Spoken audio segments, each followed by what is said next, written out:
amakuru y'Imana igenda yishura. Hari amakuru Imana yagiye impa ngewe nkimara kuzuka muri urwo rupfu. Zaburi ya mbere. Yes, turabashuje abantu mudukurikira kuri Zaburi ya mbere TV. Twongeye kubaha ikaze ku munsi wa none, tubaha ikaze kandi tubifuriza amahoro ava ku Mana mu izina rya Yesu Kristo rikomeye. Ari hashize igihe kinini tudahurira muri studio ya Zaburi ya mbere TV, ariko uyu munsi Imana yashimye ko twongera kuganira twagura ubwami bw'Imana. Imbere yacu rero hari umukozi w'Imana, umutumirwa twabazaniye, ntago ndi bumuvuge, ni mukuru arivuga, hanyuma namara kwivuga dukomeze dusenga Imana, turakomeza tuganira. Imana iduhana umugisha. Nkwibutsa ko nimba ari ubwa mbere ugeze kuri Zaburi ya mbere TV, ndagusabye ukore subscribe, niba ngombwa usharinga iki kiganiro, urabuduteye inkunga ikomeye kandi Imana iguhe umugisha. Kari mukozi Imana, Yesu ashimwe cyane. Amina. Amakuru ki? Amakuru turashima Imana. Ndabona ukeye umeze neza. Ni byiza gucya Imana yatanze umugisha umuntu aracya. Hari umuntu ukubonye ari ubwa mbere kuri kamera ya Zaburi ya mbere TV, nitwe twakiriye twebwe n'ubwa kabiri, ariko hari umuntu ukubonye ari ubwa mbere. Yego. Ubundi witwa nde, amazina yawe? Ubundi umugabo kera ageraga ikivugo. Nibyo. Ubundi amazina yanjye ku buzima busanzwe nitwa, ntago banyita. Yes. Babambeshye. Amazina yanjye nitwa Karinganire Samuel, ariko hari izina ry'ubuhamya cyane, ari nabwo numva ni bwibanze nabanziriza kuri iki kiganiro cya TV1. Zaburi ya mbere TV1. Hanyuma amazina yanjye nitwa Karinganire Samuel, uzwi ku izina rya Ziraziritse. Iryo zina Ziraziritse. Iryo zina rifite ubuhamya bwinshi. Wiraza tukubwira aho ryaturutse. Murakoze cyane. Ukaba umukozi w'Imana? Ndi umukozi w'Imana mu karere ka Kayonza, mu murenge wa Mwiri niho mvuka. Akarere ka Kayonza niko mvukamo, muri ntara y'Iburasirazuba. Ndi umunyarwanda. Good. Hanyuma itorero mbarirwamo ni itorero ry'Abangirikani. Ndi umwangirikani. Umuprotestant. Murakoze cyane. Reka tubanze tukwakire usenge ushima Imana, hanyuma tubone gukomeza. Imana ituyobore mu izina rya Yesu. Murakoze cyane. Mana, mu izina rya Yesu Kristo Nazareti, turagushimye cyane kandi turaguhimbaje kuko uyu munsi mwiza watwemereye kuri izi tariki kubana natwe, kuko wabyemereye rero kuva ijoro ryose uturinda, iminsi cyumweru cyose uturinda kugeza kuri uyu munsi wa kane ukiturinze. Izina ryawe nihabwe icyubahiro. Wabishimye, uranabyemera, ubishyira muri gahunda, wemera yuko nza hano n'abakozi bawe. Mwami Imana, niba wabishimye, izina ryawe nirihabwe icyubahiro. Turakunezerewe rero, reka ubwami bwawe bwamamare. Dusengeye rero kino kiganiro mu izina rya Yesu Kristo, ngo imbaraga zawe zimanukire kuza kubana natwe. Duhamagaye Mwuka Wera, wa wundi ubasha guhishura ibyahishwe n'abana b'abantu babandi bataramenya Umwuka Wera. Ayo nguwo kugira ngo yurukire kuza kubana natwe. Ku ijambo rya ratubwiye ngo Umwuka Wera hazagera azatwemeza iby'ibyaha, azasobanura ibidasobanutse bisobanuke. Turasenze mu izina ry'umwana wa Yesu Kristo kugira ngo Umwuka Wera azabane natwe muri iki kiganiro tugiye kuganira cy'ijambo ryawe. Amaraso ya Kristo Yesu yamenye ku musaraba yurukire kubana natwe mu buhamya buri butambuke kuri iki kiganiro, ndetse no mu ijambo ryamanukira aha muri uyu mwanya. Igihe cyose washimye washatse ko turi bumarere aha ngaha, Mwami, kibi cyo guhesha izina ryawe icyubahiro. Dusengeye abanyarwanda bose barimo kumva iki kiganiro, dusengeye Mwami Imana n'abandi batari muri uyu mwanya wo kucyuma bo zacyumvira, bose uzabaye kugubwa neza, imbaraga ze zizabane nabo, kuko intego y'iri jambo ni ukugira ngo abantu babohoke, bakire ijambo ryawe, bakizwe, bakire imbaraga za Mwuka Wera, bahinduke, kuko ijambo ryawe ni ukuri, izina ryawe ni ryamamare. Mu izina rya Yesu tukweretse umukozi wawe turi kumwe muri uyu mwanya, mwambika imbaraga z'amavuta yawe Kristo mwiza, nanjye kandi unyambika imbaraga z'Umwuka Wera, twese imbaraga ze zitumanukire. aha muri studio turagusabye ngo marayika wawe yurukire kuza done fo zimene kutayidrove muri marayika wawe yurukire kuza kubana natwe kandi imbaraga z'umwuka wera zibane natwe kuko uri Imana ishoboye urakoze urakarama tusenga dutya rero twiyamye imbaraga z'imyuka mibi y'abadayimoni mu izina rya Yesu Kristo twirukanye ibidafite umumaro byose ku buzima bwacu turaritse umwuka wera kubana natwe turaritse imbaraga zawe kubana n'abanyarwanda n'abanyarwandakazi turaritse imbaraga zawe kubana n'abantu bose bakwizera tubarika imbaraga zawe kubana n'abantu bose bagukeneye tubaritse umwuka wera guhindura ibintu bikaba bisha izina ryawe nirihabwe icyubahiro urakoze Uwiteka ngabo bana natwe muri uyu mwanya tubisabye mu izina rya Yesu Kristo amen. Imana iguhe umugisha mukozi w'Imana.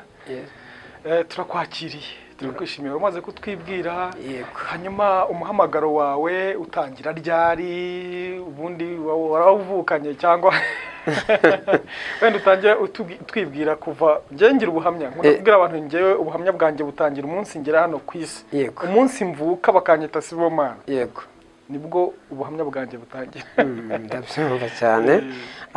Ubuhamya bwanjye rero ni byiza ko kurikirana ubuhamya bwanjye ngewe njya kugira ubuhamya cyane ubuhamya nabonye bwa mbere bw'ibanze nuko Imana yandemye ikangeza ku isi. Haleluya.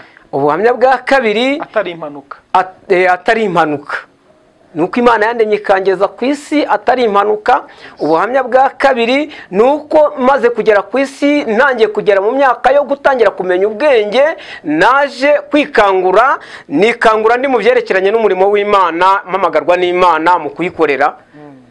Nikangura rero ntangirira muri cya gihe abana biga Sunday school ubwo hari nko mu buhe mwaka muri 95 95 igihe cya Sunday school 95 96 gukomeza kugeza uyu munsi niho ubuhamya bwo kubona Imana nabutangira ariko ntangiye kumenya ubwenge ubuhamya bwo kumva Imana nkayifatisha neza nkatangira no kuvuga imirimo yayo ni muri 96 ku itariki 8 z'ukwezi kwa urumva ko wari ukiri umwana nyine nabwo nari nkiri umwana ariko nari ngeje imyaka ya yihe mirimo Imana yakoze ukavuga uti ni Imana ibikoze ukiri umwana muri icyo gihe imirimo Imana yakoze muri icyo gihe nari nyiri umusore ngeze nko mu myaka gukomera kw'Imana abantu benshi bari mu gakiza ariko ugasanga umuntu ari wenda ari mu kigare umuntu akaba yamara nk'imyaka 30 nta jwi ry'Imana nta yerekwa nta murakoze cyane nta mwuka wera muri make kandi ijambo riratubwira ngo abayoborwa n'umwuka wera nibo bana b'Imana. Murakoze cyane. Hanyuma rero muri 96 aho ngaho cyane mbona Imana nyirizina kuko 95 ni kwa kundi dusa nkaho twashuje nkaho tubatizwa banjyana ababyeyi ariko wanaga n'ababyeyi bawe icyo gihe nta babyeyi nari mfite ariko aho narererwaga kwa mama wacu ariko bakajya bamfata akaboko banjyana mu rusengero mu ikanisa. Igihe kiza kugera rero kimaze kugera hanyuma 96 ntangiye kumenya ubwenge yari imyaka y'ubusore mu gihe cy'abantu bari baragiye mu mahanga bahunguka ubwo nagira ngo bize byinjira mu buhamya mu gihe cy'abantu bari baragiye mu mahanga bahunguka muri 96 97 rero basanze ntangiye gutangira kumenya ibyo kubwiriza ijambo ry'Imana.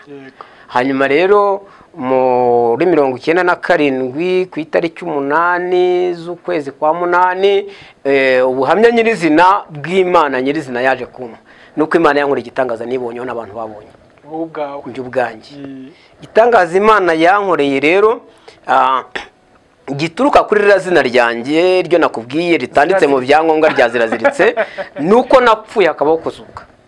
Uwo munsi warapfuye? Uwo munsi mu mudugudu ari impanuka mu mudugudu ntuyemo mu kagari ntuyemo mu murenge mvukamo muri kariya karere muri iyi ntara habayo gahunda yo kurwara indwara yo kudiyara amaraso amaraso yacaga ahantu hose ari imyenge y'ubuhumekero bayitaga ngo ni Ebola. Nibuka ko icyo gihe ngiye mfata ntabwo ari ngiye yabanje kwica yabanjirije ku bantu twari duturanye mu mudugudu umwe hapfa umusore umwe icyo gihe ari n'umukuru w'urubyiruko mu rwego rw'umurenge, hapfa undi mwana w'umukobwa, n'akandi kana k'agahungu kari kakiri gatoya, hanyuma nanjye iza kumfata imfashe habaho kuremba. Ndibuka ko banzana ku muganga umwe witwa Darius hano Kayonza, ni umuganga n'umudogiteri hano ufite ivuriro ryigenga, banzanye bazi ko ari amibe yanto batobye mu nda. Hanyuma bampa imiti, ngeze bamaze kuba imiti mukuru wanjye azanye ngeze mu rugo, ni ikiganiro ndimo gutambutsa kuko ni ibintu byambaye kandi bizwi muri quartier iwacu. Byarabaye. Hanyuma nge bangejeje mu rugo dusanga babandi nabo bari barwaye iyo ndwara, bo barangije gupfa, byarangiye bapfuye 9-7. Wenda tukiri aho ngaho gatoya, Ebola abantu benshi barayumva, ariko ejo bundi twagize icyorezo cya covid, abantu benshi barayirwaye, n'utarayirwaye wenda yumvisha amakuru yayo. Ebola yo ibimeze gute iyo umuntu ayirwaye, cyangwa se ifata umuntu gute, irandura nayo cyangwa?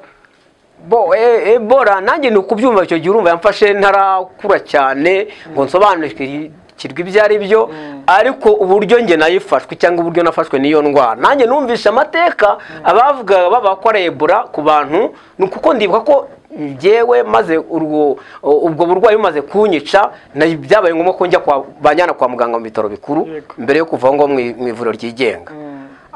Banjyanye kwa muganga mu ivuriro rikuru i Gahini. Hanyuma rero Gahini niho naje kumvira amakuru, ntangiye kugarura kuka akenge nagarutse mu mubiri, kuko ari Ebola ngo yari yateye. Hanyuma rero muri uko gutera kw'iyo Ebola nibwo numvise iryo zina, ntabwo nari nzi indwara imeze, gusa mfatwa nafashwe ndiyara, amaraso aca hasi aca no hejuru, mbese ahantu hose hari ingingo nkabona harimo haracamo ayo maraso. Nuko rero nako narembaga mu buzima bwanjye bugenda burangira. None igihe kigeze nibwo habaye ngombwa ko banjyana mu bitaro, ndakurikiranwa i Gahini mu bitaro byacu ari Gahini, ndakurikiranwa ndavurwa. Hanyuma maze kuvurwa ndakira, maze gukira, ariko kubera umubare w'abantu yari maze iyo ndwara yari maze kwica mu mudugudu wacu, abantu bagira amatsiko, abangemuriraga bose, kuko urumva nari napfuye nkijijwe. Abarokore twasenganaga bari bahari, n'ubu hari abagihari batutaratandukana bagituye kuri uwo musozi, baje kunsura, bagize amatsiko yo kuza kunsanga Gahini kugira ngo barebe umuntu wazutse. Banjyanye mu ngobyi zino za kinyarwanda zari zigihe kwa bashyiragamo mu kinyarwanda, banzamukana banjyana kwa muganga aho ngaho i Gahini mu bitaro. So rero iki kiganiro ndatambutsa ndagira ngo ubyumve neza mukozi w'Imana. Rero uw'Imana yahaye isezerano ntabwo rirangira, ntagapfa gupfa iby'Imana yamuvuzeho bitarasohoka. Nuko bakuvanye kwa muganga ugeze muri kwa muganga nkiriyo, ndagira ngo nze kugera kuri rya zina ritandukanye n'ibindi bintu. Kwa muganga nkiriyo mu bitaro Gahini, uko abantu bazaga ari benshi, bahurujwe no kureba umuntu wazutse muri abo ngabo bandi bapfuye iwacu muri quartier. Barazaga, bamara kuza batuye umuntu yari yapfuye nkuko na bagenzi be bapfuye, ariko kuko Imana ikimufiteho umugambi ntago yapfuye. Ati zintare, ati nubwo zari zagutonomeza itonomye, atariko ziraziritse. Abarokore bagenzi banjye zari zagutonomeza kwishe, wapfuye urupfu rwakujeho, atariko ziraziritse. Ako kantu rero kumva izina ziraziritse, uko nari ndimo nazanzamukaga ndimo numva iryo zina abarokore bambwiraga ry'ako kazina, njyewe kaba ariko kanje mu mutima. Ako kazina ndagakurana none bakomeza kumvura, ariko ka kantu kandimo. None ntangiye kuzana imbaraga ko nikagorwa ndimo serumu y'amaraso n'iy'amazi, ndi mu bitaro nkurikiranwa. Aho mariye gukira namazemo iminsi 7, mu minsi nk'itatu nibwo natangiye kugorora akenge. Mu minsi nk'itatu, hanyuma icyumweru nibwo nicyo namazeyo. Mvayo mvuyeyo, ntabwo nigeze nguma hahandi kuri wa musozi w'iwacu. Natangiye kugenda ntanga ubuhamya bw'uko nazutse. Uvuga uti ndagarutse, zanontomeye ariko nazutse, nagarutse. Mbaho gutyo uko nari maze gukira iyo ndwara, abandi ba nyakwigendera bagiye, nanjye nazutse muri abo ngabo, ariko ibimenyetso byo gupfa byagaragaye muri karitsiye byabonetse iwacu, baraye ku kiriyo barimo barwana no gucukura imva. Ndibuka hari murumuna wanjye witwa Alexi, barwana no gucukura imva, bacukurira wowe.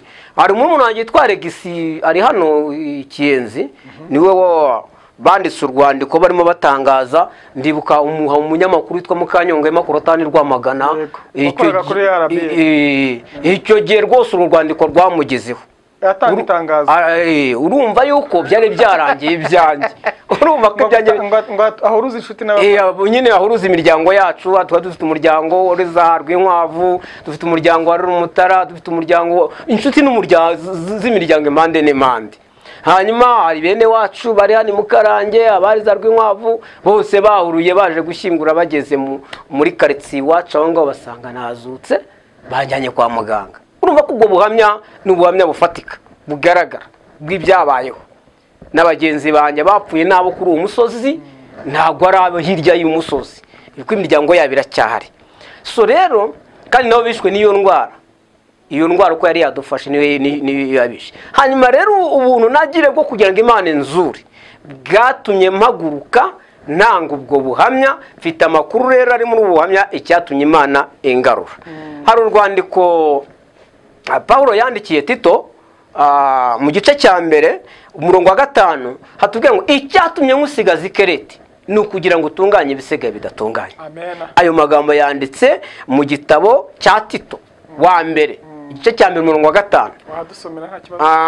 Mu rwandiko rwa mbere rwa Tito igice cya mbere umurongo wa 5, umurongo wa 5 aratubwira ngo icyatumye ngusigaza Ikereti ni ukugira ngo utunganye ibisigaye bidatunganye.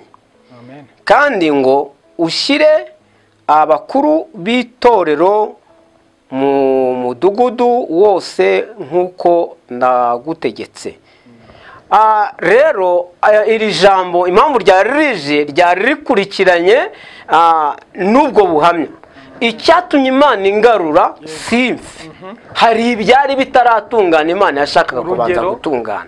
Urugero rwa mbere, icyo gihe uburyo nari mfuyemo, nari ndi ku masezerano, ko icyo gihe ndwaye nari mfite amasezerano Imana yari yarampaye cy'ubwanjye atari yagasohoye. Hari ibintu byinshi bitari bitunganye ku buzima bwanjye. Hari imyitwarire nabagamo itari myiza, mvangavanga ya gisore, imyitwarire ya gisore. Ubundi gukizwa nicyo bivuga. Gukizwa umuntu akizwa ibyamurushaga byamurwanyaga. Yego. Hakaboneka umuntu akaza akabigukiza. Uwo ni Kristo. Ibiki yagukizaga icyo gihe yagombaga kugukiza mu buzima bwa gisore. Ibintu bya mbere mu buzima bwa gisore Imana yashakaga kubanza kunyiza ni ibyaha. Ubusinzi, ubusambanyi, kandi ukora umurimo w'Imana. Kandi ibyo bintu nabikoraga ndi mu murimo w'Imana. Hari abantu icyo bishatse kuvuga, hari abantu ba mu murimo w'Imana ariko bavangavanga ibintu. Turanabazi agakiza ko mu bihe byatambutse ntabwo ariko agakiza k'iki gihe. Iki kiganiro tutambutse abantu bacyumve kandi bagisesengure neza, kuko imikirizwa y'icyo gihe ntabwo ariyo mikirizwa y'iki gihe cya none. Ubona imyiza niyo hambere yarangiye abantu batakitaho. Uko iki gihe cya mbere umuntu yatinyaga ikintu cyitwa icyane gisa nacyo. Ese kandi gabazo kamatsiko urumva mu ku myaka yawe mike ubwo warafite nk'imyaka nk'icumi gutyo? Ntabwo ari 10 za 18 ukorera Imana. Wagiraga umwuka wera kuyoboraga cyane, nuzuraga imbaraga za mwuka wera. Abarokore hari ukuntu tuvuga ngo umuntu w'Imana yagiye gupfa, igare bikabanza bigahanurwa.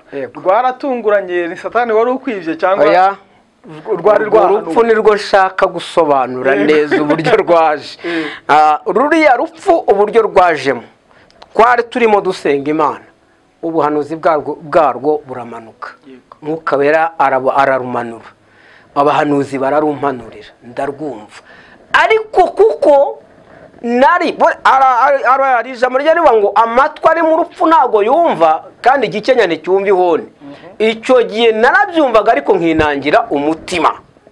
Kandi rero n'abantu tubwiriza ubutumwa bwiza ntibabashe kubwakira, bakinangira imitima, bakabifata gutyo nk'ibintu bisanzwe, ariko nyuma yabyo bakazahura n'ingaruka zabyo z'uko bumvishije.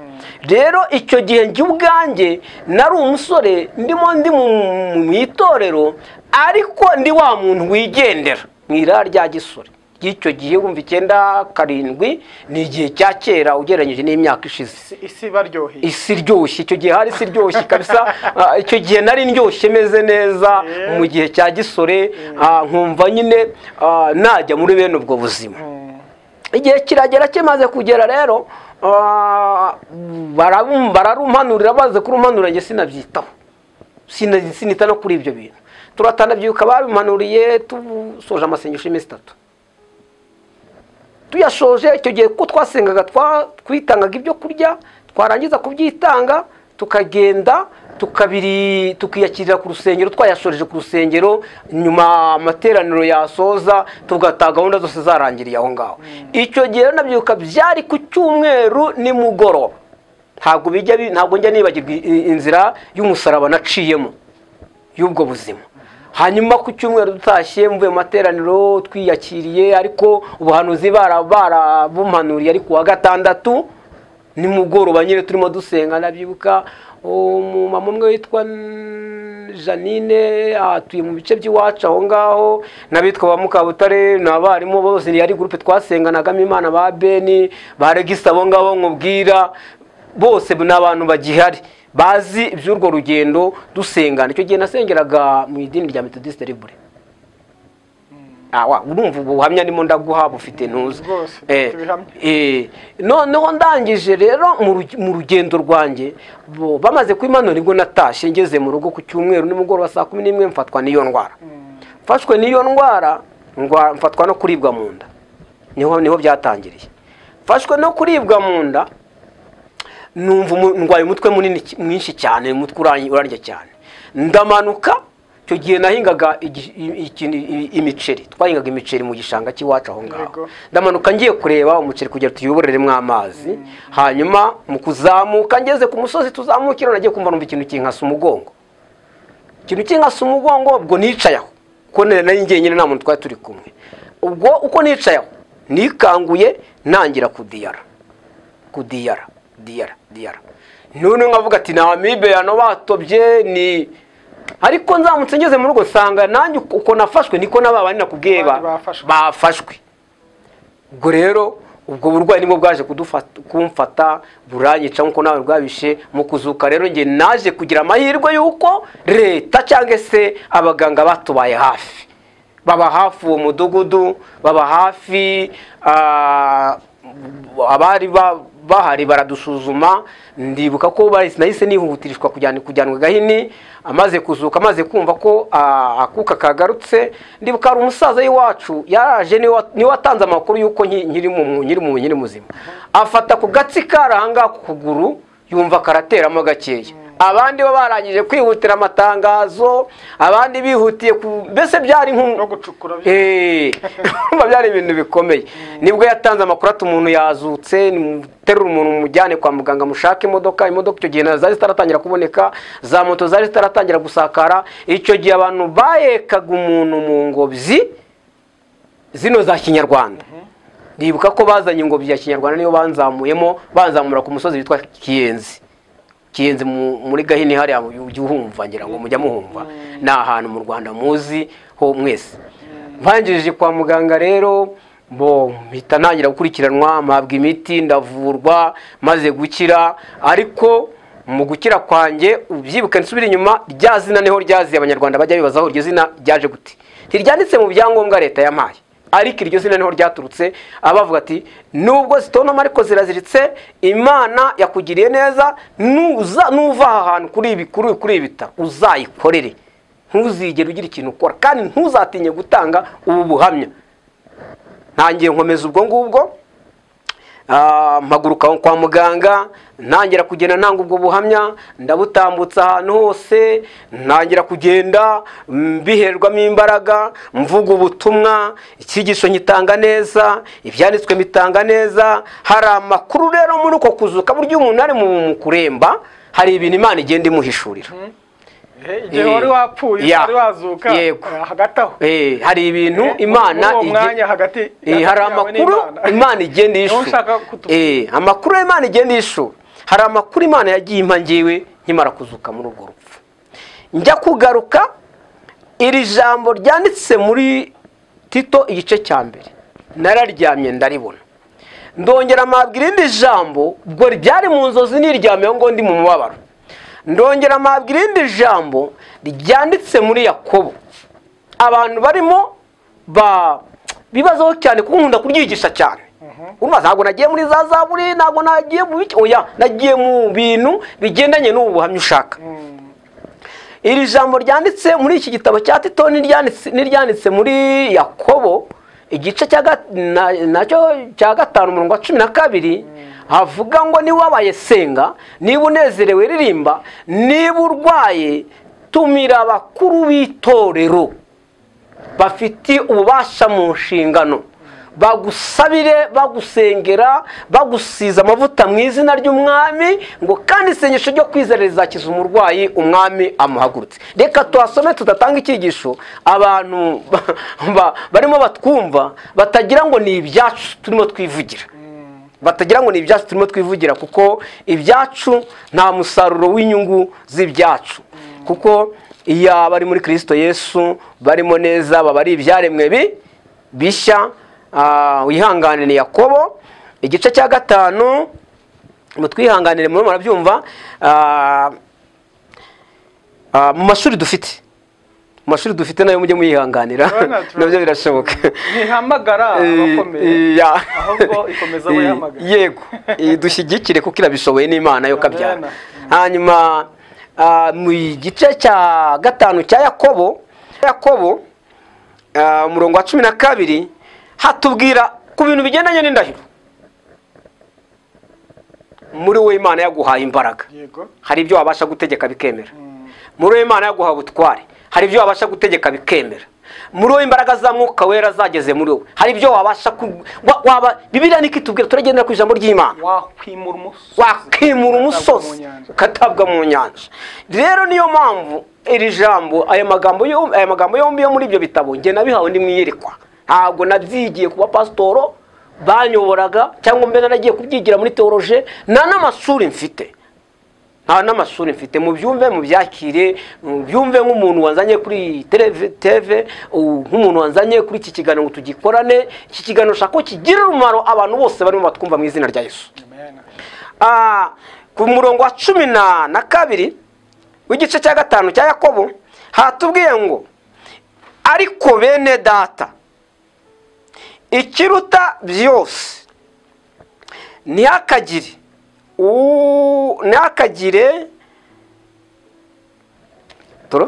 ariko bene data ikiruta byose ntihakagire indahiro iyo ari yo yose, ahubwo ijambo ryanyu ribe ye oya kugira ngo mudacirwaho iteka.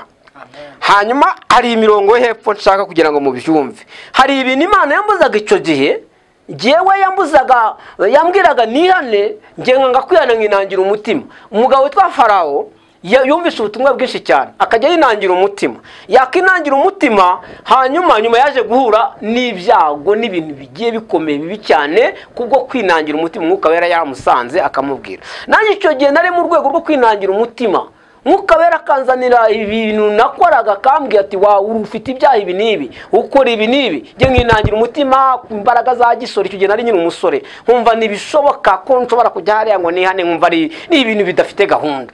Ariko icyo gihe naje guhuriramo n'izo ngaruka z'urwo rupfu z'umunyafu. Navuga ngo urwa rupfu rwaje n'umunyafu Imana wari unkubise ngewe icyo gihe, kuko icyo gihe ntago ibintu byo kwihana numvaga nta gaciro nabiha, numvaga nta gaciro gahari, numvaga nta gaciro karimo. Ariko maze gusobanukirwa neza Imana imaze kunsanga mu rupfu, nibwo nihaniye mu rupfu. Nibuka ko nihaniye ndimo kumira umwuka mu gihe byari mbega numva ubuzima bwanjye bwo burangira. Nibwo naje natura n'ururimi rwanjye, abanyumvaga bandi hejuru njya gushyirwa mu ngobyi ngenda barahari bagihari, nagiye naturira icyo gihe ibyaha nakoraga icyo gihe, kuko ndibuka ko ari cya cy'ubusambanyi naguyemo cyari gikomeye cyane, nkigwamo mu buryo butategujwe, nkigwamo ari imbaraga zikoreshejwe. Hanyuma Imana iguhanisha kukwica.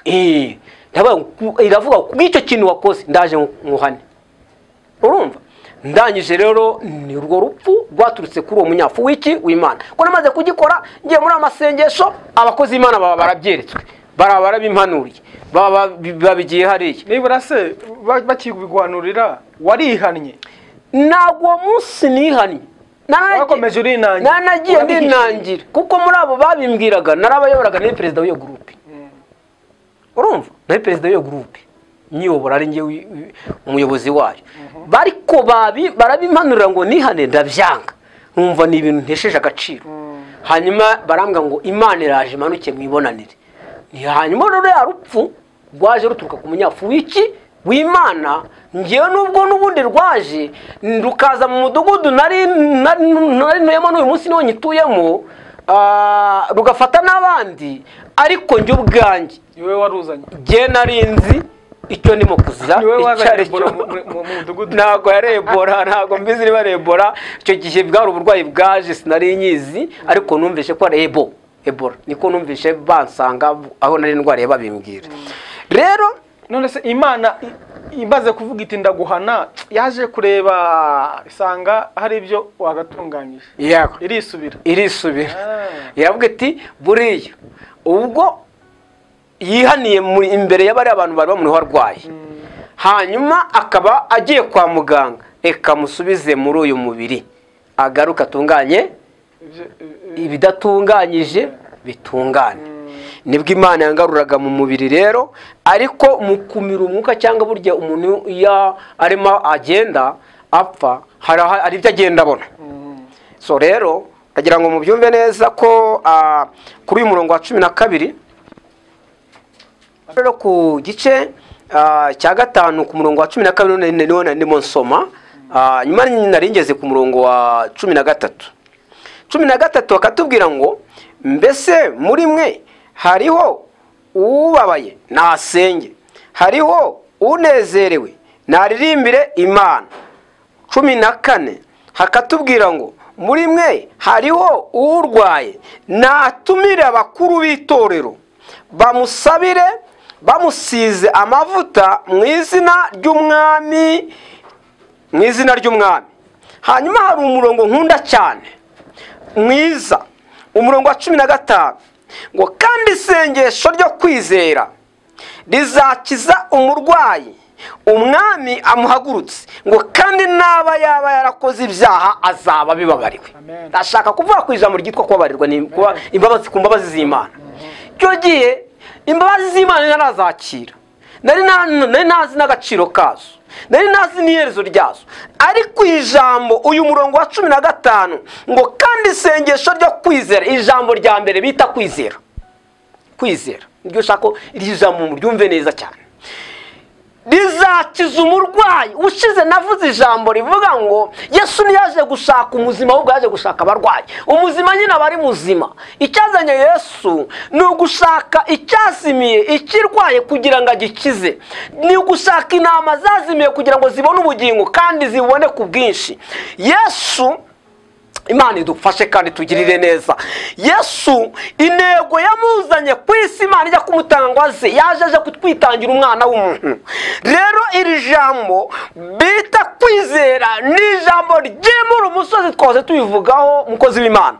Twarivuzeho rivuga ko ugira kwizera kungana n'akabuto ka sinapi, wabasha kwimura umusozi ukimuka ukagwa hirya no hino, kuko ni ibyanditswe byera tuvuga kuri radio yivuga butumwa. Rero uyu munsi wanone turimo turavuga kwizera, uhagaze mu mbaraga zo kwizera, ukiranuka, udafite ibyaha, umeze neza, wabasha gusengera umurwayi akabasha gukira indwara arwaye ariyo yose.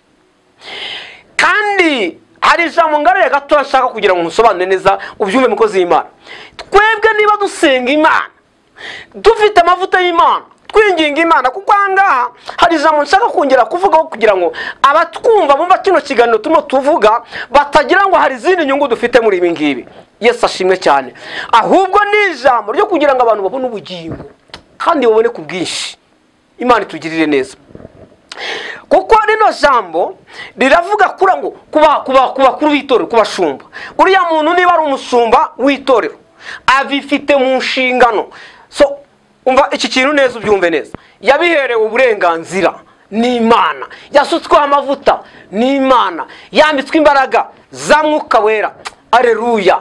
Uyu muntu rero ashobora kumuzanira umurwayi kubera ya mavuta y'Imana, yamurambikaho ikiganza ahagaze mu mbaraga zo kwizera, wa murwayi yizeye agakira. Nsubiye inyuma gatoya, nakubwira ku ijambo Yesu ageze kuri uriya mubyeyi arwaye uko byaje kumugendekera. Ngo yaramubwiye ngo yahagaze mu ijambo ritakwizera, aramubaza ngo madamu urashaka nkugirane? Avuga ngo ndashaka gukira. Yesu nta rindi jambo yarengeje ngo madamu genda kwizera kuragukijije.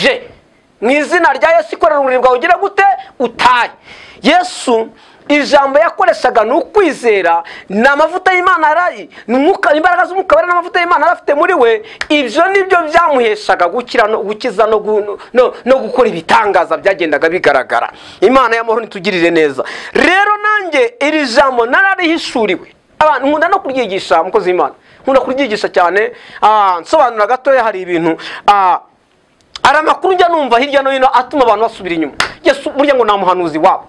Yesu yajyaga agera mu mudugudu, abantu bakumva ko Yesu yageraga mu mudugudu agakora ibitangaza, yakigisha abantu bakihana, yakora ibitangaza abantu bagakira. Rero hari n'abantu Imana ihagurutsa muri iyi minsi Imana igiye guhagurutsa abantu benshi cyane. Mubyumve neza, hari abantu barimo kutwumva kuri radio, bamenye neza ko Uwiteka Imana yahagurutse nta wamutangira, bamenye neza ko imbaraga z'Umwuka Wera w'Imana zamanutse zikakuzaho nta cyaguhagarika, bamenye neza ko Imana yagukijije nta cyaguhagarika, bamenye neza ko Imana ari ifite ijambo rya mbere n'irya nyuma ku muntu Imana yaremye.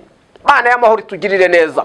Imana ikorera mu bayobozi bayoboye u Rwanda bakatuyobora neza. Imana ikorera mu bayobozi bayoboye u Rwanda bakaduha abapasitoro beza bakatuyobora. Imana ikorera mu bayobozi bayoboye u Rwanda bakaduha ijambo. Bibiliya iravuga ngo ijambo ry'umusaraba kubarimbuka n'ubupfu, ngo ariko kuba someneto de Genevo.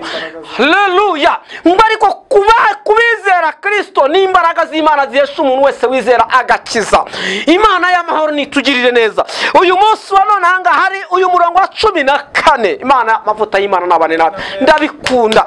Murongo wa 14 wavuze ngo mbese muri mwe hari urwaye natumira abakuru b'itorero bamusabire bamusize amavuta mu izina ry'Umwami.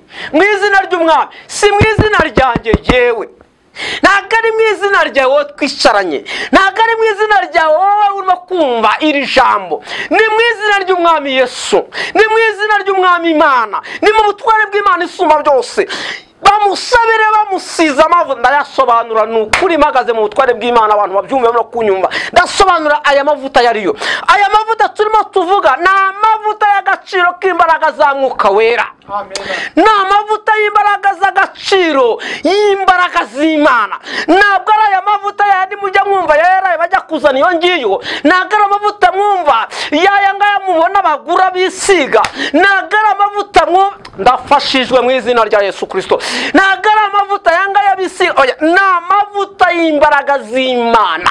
Ni imbaraga z'Imana zimanuka nibyo sobanura. Hari ibyigisho ababwiriza butumwa bajya babasha gutambutsa bakavuga ngo uzagenda ngwino tugusiga amavuta, ngwino tuguha amavuta, ngwino. Oya, ibyo nta gaciro bifite. Bwiriza umuntu nurangiza kumubwiriza umusengere nta kindi kintu ukoresheje. Iri jambo impamvu ndimo kurisobanura nditindaho cyane nkunda kuryigisha. Bahinduye systeme kubwo ibitangaza by'Imana abantu bajya babona dukora. Ni nayo mpamvu abantu bagiye badusubiza inyuma cyane, barahindura baravuga ngo aya mavuta ni mavuta ki? Yewe aya mavuta agaciro ngewe nyaha ni ijambo ry'Imana n'ubuhanuzi butavangiye. Ni ijambo rifite ubutware, ni ijambo rifite otorasiyo, ni ijambo rifite ubushobozi, ni ijambo ry'icyubahiro. Iri jambo rero Yesu Haleluya. Iri jambo Yesu ajya kurikoresha, Imana y'amahoro itugirire neza. Aya mavuta aho yamaraga kugera, ibitangaza byaragaragaraga ku mugaragaro, impumyi zarahumukaga, hipfa amatwi byarumvaga, ibirema byaragurukaga bikagenda, abarwaye indwara zarakiraga. Ndibuka umuntu umwe nigeze gusengera, yaramaze imyaka 12 yarazinzwe, ntago shanisha iki kigisho ngo nyuze n'icyuriya muvyeyi tubana muri groupe, ariko nanjye nzi ubwanjye nzi ko byigeze kumbaho. Umuntu arahari arabyara, ubu mwana ni mukuru, ni umusore, amaze kuzuza imyaka y'ubusore, arakora rwose n'ahantu bita Irutare na Musumba, hariya muri uriya mudugudu. Hariho abantu biwabiyo ngiyo twakoranaga umurimo, duturanye hariya babizi. Turamusengera n'ubu abo bantu bamwe baratanga ubamye muri quartier, ati uyu muntu ati tuyoberwa impamvu atazamurwa, tuyoberwa impamvu atitabwaho, tuyoberwa impamvu. Ariko agaciro k'amavuta y'Imana yo yamanutse, imbaraga z'Imana zikamanuka, urashigikirwa. Imbaraga z'Imana yose amanutse, imirimo y'Imana irakoreka. Imbaraga z'Imana yose amanutse, ubukene buvaho. Imbaraga z'Imana yose amanutse, indwara zirakira. Imbaraga z'Imana yose amanutse, Imana ihindura amateka, abantu bagahindura amagambo. Bari tugirire neza. Umurongo wa 15 watubwiye, ndashaka nsoreze ku murongo wa 16 ahangaha, hanyuma nsubira inyuma gatoya kuko hari utuntu wagiriye amatsiko wakomeze gushaka kumbaza, ariko muranyihanganira mwebwe turi kumwana muri iki kiganiro. Imana yacu nitugirire neza. 15 hatubwiye ngo kandi isengesho ryo kwizera. Wowe urimo kunyumva wizera Imana, wowe urimo kunyumva wizera imbaraga z'Imana, ni wizere ngiye ntacyo nakumarira. Ariko wizere Kristo, wizere Imana, wizere imbaraga z'Imana, wizere ubutware bw'Imana, wizere icyubahiro cy'Imana, wizere autorasiyo y'Imana, wizere ubushobozi bw'Imana. Imana ni ifite urufunguzo rw'ubuzima bwawe. Imana ni ifite urufunguzo rw'imibereho yawe. Imana ni ifite urufunguzo rwo kuzaba kose. Imana yacu nitugirire neza. Umurongo wa 15 ndakomeje kuvugaho cyane ngo kandi isengesho, ndavuga isengesho. N'abatwumva bumve yuko iyo tubwiriza ubutumwa bwiza habaho no gusenga. Ndavuga isengesho. Kandi isengesho ryo kwizera rizakiza umurwayi. Waba urwaye indwara z'umubiri, waba urwaye indwara z'umutima. Indwara z'umutima nshatse kuvuga ntisobanure neza mu byumve cyane. Imana ihabwe icyubahiro. Indwara z'umutima nshaka kuvuga ni ukurwara mu buryo bw'umwuka, no kurwara ubugingo, kurwara ibyaha. Indwara z'umubiri mu buryo bw'umubiri ni ukurwara indwara zisanzwe abaganga bavura bakoreshejwe n'Imana, hanyuma abanyamasengesho basengera bakoreshejwe n'Imana, Imana ikabigenza neza, wa muntu agakira. Ndimo ndasobanura mu buryo abanyumva babyumve. Nta zindi strategy zindi abarimo kunyumva bamuzumve ko Imana ivuze ngo ubeho ubaho. Imana yacu nitugirire neza. Kandi reka buri Imana iravuga. Reka ngwe n'urugero rwa mbere. Imana iravuga. Narinzi ko nzakumenya se? Ntabyo narinzi. Yivuze biraba, yategeka biranakomera. Uyu muvandimwe twicaranya muri studio, narinzi ko namubona se. Umwana ukiri muto ariko ukeneye kugira ngo agire ubwenge bwiza hejuru hazaza. Imana imuteze intambwe mu izina rya Yesu. Rero no ku murongo shaka ku ijambo ryo kwizera, ndashaka kugira ngo abantu barihagarareho. Nashatse kuri sobanura navuga ibintu byinshi cyane. Umurongo wa 16 batubwiye, ndimo ndashaka kugira ngo mwite nk'ubumwe. Ndashaka kubihuza, ndumva nafashijwe mu izina rya Yesu. Ndashaka kuwita icyo twita ubumwe. Haleluya. Ngo mwaturirane, barimo abantu babeshana. Ubundi kera wabagunyizeye nkakumenera ibanga ryanjye. Niko nanjye nakuze nzi uwo muco wa Kinyarwanda, niko nakuze nzi ko abantu babana baturana. Bibiliya tuvuga ngo ndega ni byiza kabavandimwe baturana baziranye bahuje, ngo bimeze nk'amavuta yasutswe mu bwanwa bwa Aroni agatembera ku misozo y'imyambaro ye, agatembera. Ayo mavuta rero tuvuga n'amavuta y'Imana, n'amavuta y'imbaraga z'umwuka wera. Haleluya. Hanyuma rero ku murongo wa 16 mwaturira n'ibyaha byanyu. Haleluya. Gusenga k'umukiranutsi kugira umumaro mwinshi yasenganye umwete. Hanyuma kuri 16 yasenganye iki? Umwete. Shiraho nako kantu ngo umwete. Bivuga ngo nugenda ukadamarara utasenze ntago bizakwizanira. haguruka aho uri hose. Ntuvuge ngo uzagira imbaraga z'abantu baguse. Ni byiza ushobora kuba uri mu kazi runaka udafite umwanya, ukaba wizeye umukozi w'Imana, ufite amavuta y'Imana, ufite imbaraga z'Imana, ukamuhamagara uti nsengera nabuze akanya, mfite ikibazo, bitewe n'impamvu zitandukanye zigiye zihari, ziraboneka, tukiri mu isi ziraboneka. Ariko isengesho ryo kwizera rigira umumaro mwinshi iyo usenganye umwete. Ushobora gusengera mu kazi ukora, ushobora gusengera muri biro yawe, ushobora gusengera impande n'impande, ushobora kubona akanya ugasengera mu rusengero, ushobora kubona akanya no mu nzira. Burya no mu gusenga ni mutima, ushobora no kugenda no mu nzira usenga kandi bigakunda, Imana ikakugirira neza. Haleluya. Imana idufashe kandi Imana itwiteho. Hanyuma icyo nshaka kugira ngo nsobanure neza cyane, soneze kuri umurongo wa 16 bavuga ngo mwaturira n'ibyaha byanyu. Bivuga ngo aho uri waturire Kristo, aho uri wose waturira Imana yo mu gihugu cyo mu ijuru. Imana igira imbabazi, ntabwo Imana yica, Imana igira imbabazi, Imana irababarira. Imana yacu nitugirire neza. Ngo mwaturira n'ibyaha byanyu kandi musabirane. Umva nanone aho hantu ngo kandi musabirane kugira ngo mukizwe. Ndafashijwe. Ngo mwaturane ibyaha byanyu kandi musabirane kugira ngo mukizwe. Batanze urugero, hano ijambo ry'Imana ryatanze urugero ku muntu witwa Eliya. Yaravuze ukomeje hepfo ngo dore Eliya ari umuntu nkatwe. Atanga urugero ngo yasabye Imana ihagarika imvura ngo ye kugwa imyaka 3, imvura ntiyagwa. Hano Bibiliya yamutanzeho urugero, ntago ari ngewe, ntago ari wowe twicaranye hano muri TV muri radio. Ni ijambo turimo dusobanura hangaha. Ngo Eliya ko yarafite amavuta y'Imana, yarafite za mbaraga z'Imana, yarafite umwuka wera, ngo yarabikoze ahagaritse ntiyagwa.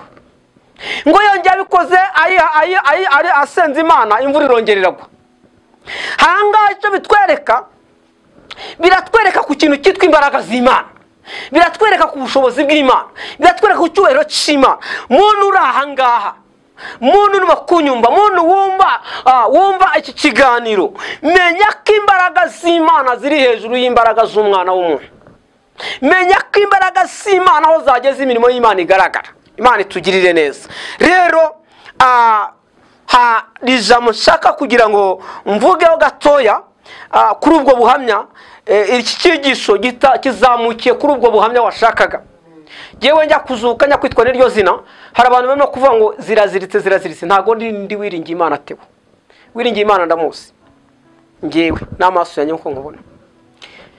Ndi muri rivuga butumwa ntango ubamye uko napfuye nkazuka. Iri zina narivugaga yaranambonye mbona nkubone. Twahuriye Kicukiro Centre, turorana ahantu hamwe mu itorero ryarimo rifondwa. Twibwiranya arabwiriza, arafite twanaririmbisha n'umuhanzi yitwa Wiringiye Imana Theo, nawe bari bamuzi ku izina rya Ziraziritse. Yumvishe mvuze Ziraziritse, mubwiye ko nduye muri Kayonza nawe ari wo muri Kabarondo, ati ngize amerwe mbonye umuvandimwe wanjye. Twakoranye ivuga butumwa, ndibuka icyo gihe ntango ubuhamya butangira muri paruwasi ya Rugando muri ADPR. Ariyo akoresha igiterane, turabwiza butumwa turi 3. Mbwiriza nawe ari umuhanzi aririmba, twese turi kumwe. Ndagira ngo abantu batwumva batandukanye Ziraziritse, Wiringiye Imana Theo batandukanye na Karinganire Samuel. Ziraziritse iryo zina waryitiwe akimara kubona igitangaza cyo kuzuka. Jye narapfuye, Theo ntiyapfuye, sibyo? Hanyuma rero ndazuka, Imana inzura mu bapfuye mba muzima. Ababyumva babyumve ubwo buhamya, ubu droninge neza, ubutunganye neza, ngenzi neza ko ibi bintu niko mbivuga n'Imana yanjye. Nubwo haza bameze gute ntago bazarimvanaho. Ntiryanditse mu byangombwa y'amategeko ya leta yamaye ku indangamuntu cyangwa se ku kintu cyangwa cyari cyose cya leta. Nizi n'Imana y'ubwanjye yanyihereye biturutse ku banyamasengesho bazaga kureba uburyo ndyamye kwa muganga nazutse. Hanyuma bati nubwo intare zari zigutonomeye ariko ziraziritse. Ntabwo waziritse inka, ntabwo waziritse inyamaswa, ntabwo waziritse umuntu, ntabwo ari ingurube, ntabwo ari umuntu, ntabwo ari igihugu, ntabwo oya. Intare niko bazaga babonye nazutse, imbaraga zacitse.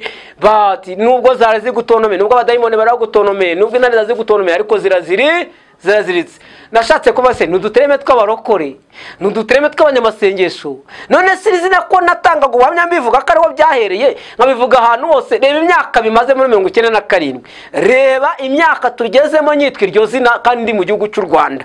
Nahandi nahungiye, si nta bihugu nigeze njyamo, na cyane nigeze nkorera igihugu. Umva ndabihamya n'umutima wanjye n'Imana iri mu gihugu cyo mu ijuru. Imana yacu nitugirire neza. Narireka gute kujya ndyitwa? Niyo ngiye kwibwira abantu barimo kunyumva ndavuga ngo nitwa Karinganire Samuel. Hanyuma uzwi ku izina rya Ziraziritse. Niko nkunda kubivuga. Nta yandi ndenzaho. Uzwi ku izina rya Ziraziritse. Iryo zina nkasobanura ko ryaturutse kuri icyo gitangaza cy'uburyo Imana yanzuye napfuye nishwe n'iriya ndwara. Imana y'amahoro itugirire neza. Tugana ku musozo tubwiye byinshi ku buhamya bwawe. Hanyuma ubu tuvugana ukora uwuhe murimo w'Imana? Mu murimo w'Imana ndubwiriza ubutumwa, nakomeje kubwiriza ubutumwa kandi ndabikunze. Hanyuma nkunda no gusenga Imana kuko nsengeye benshi muri iki gihugu cy'u Rwanda kandi bakira bikanagaragara bafite ubuhamya bufatika. Nsengeye benshi bafite ibyifuzo bitandukanye nsengeye bagenda basubizwa, Imana igenda igirira neza. Hanyuma wenda urimo kumbwira ku kiganiro cy'ubusozo akantu nashatse kuvugaho gatoya, reka nkasorezo kuko umwuka w'Imana yakambwiye mu gitondo ngo nituza kuganira nze kugasorezaho. Kuri Zaburi ya 25 umurongo wa 3 Imana yawunyeretse mu gitondo njya gusaba ibimenyetso, numvaga ntari bunaze, ariko Imana ni inyembaraga, Imana ifite ubutwari. Nshaka kugira uyu murongo wa 3 abarimo kutwumva bawufate nk'umurongo uhagararanye no kwisezerano ry'Imana, iki Imana yabavuzeho bamenye ko izagishohoza mu izina rya Yesu.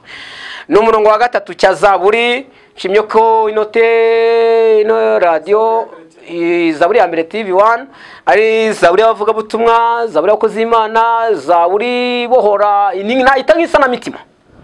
Nge niko nayita.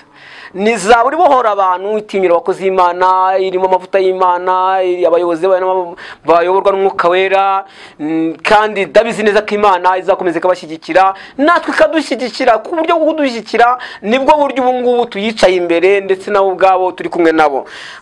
Nshaka gushimangira rero kuri rya sezerano ry'Imana, nuko Imana ikuhagurukije ikakuvana mu rupfu, ikakuvana mu bigeragezo wikorera. So rero iri jambo riravuga ngo nunamuke ndisome neza kuko nari nunamye nshawe, ubwo numvaga turi kuri ntuza yo hejuru ariko nta kibazo. Reka tuyisange muri Zaburi ya 25 umurongo wa 3 haravuze ngurya ngo siko bizaba mu bagutegereza, nawe uzakorwa n'isoni. Abava mu isezerano nta mpamvu nibo bazakorwa n'isoni. Haleluya. Umuntu wese urimo kubyumva uvuye mu isezerano ry'agakiza, Imana yaraguha agakiza ukagafata nk'akadafite imbaraga. Imana yaraguha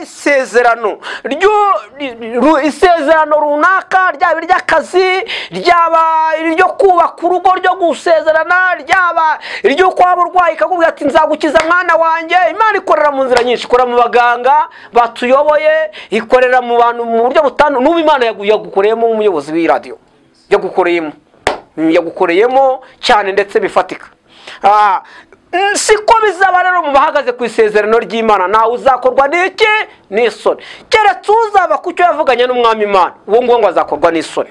Haleluya. Umvishe iryo jambo rivuga impamvu ndikubwiye, ariko ibi ni ibyaha. Hari kandi gaseke gapfundikiye kawe. Bane bahumugisha. Yego. Gushimiye cyane rwose, Imana y'amahoro ikomeze kwagura mu izina rya Yesu. Murakoze cyane. Hari ibintu wagiye usengera byinshi, hari ibintu Imana yagiye gukoresha byinshi, hari ibyo wagiye hari ishimwe ufite watambutsa ku Mana n'abantu bakamenya gukomera kw'Imana, kuko abantu benshi birata abakomeye, abandi bakirata abapfumu, bakirata, ariko twebwe turirata Uwiteka Imana yo mu gihugu cyo mu ijuru. Niki kintu nirihe shimwe watambutsa ikintu Imana yigeze gukora kuva kera, kuva wayine ikintu kuva namenye Imana?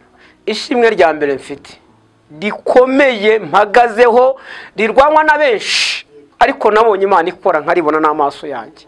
Nakoraga uyu murimo w'ivugabutumwa ndi umupangayi nk'uko abantu bapanga, murabyumva.